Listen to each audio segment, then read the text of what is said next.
नमस्कार मंडळी, सर्वांना नागपंचमीच्या खूप खूप शुभेच्छा.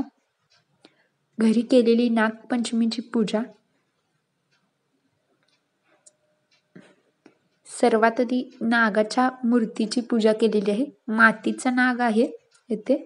देवपूजा सर्वात आधी करून घ्यायची, त्यानंतर नागाची पूजा करायची, त्याला पवतं घालायचं, त्याचबरोबर बेलाची पाने, पांढरी फुले असतील तर ती वाहायची, लह्या व दुधाचा नैवेद्य दाखवायचा, त्याचबरोबर नारळ याच्या समोर फोडून त्या नारळापासून उकडीचे कानवले बनवायचे. इथे रांगोळी काढलेली आहे, त्याचबरोबर आरती लावलेली आहे. नैवेद्य म्हणून नारळ फोडलेला असतो, त्याचपासून उकडीचे कानवले करायचे आहेत.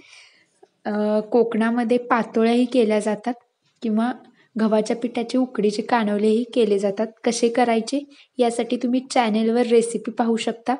त्याचबरोबर इतर नैवेद्य तुम्ही गोड ठेवू शकता, खीर करू शकता. अशा पद्धतीने नागपंचमीला नागाची पूजा घरी केली जाते. काही भागामध्ये जिवंत नागाची पूजाही केली जाते. प्रत्येक भागानुसार विविध परंपरा आहेत. व्हिडिओ पाहिल्याबद्दल धन्यवाद.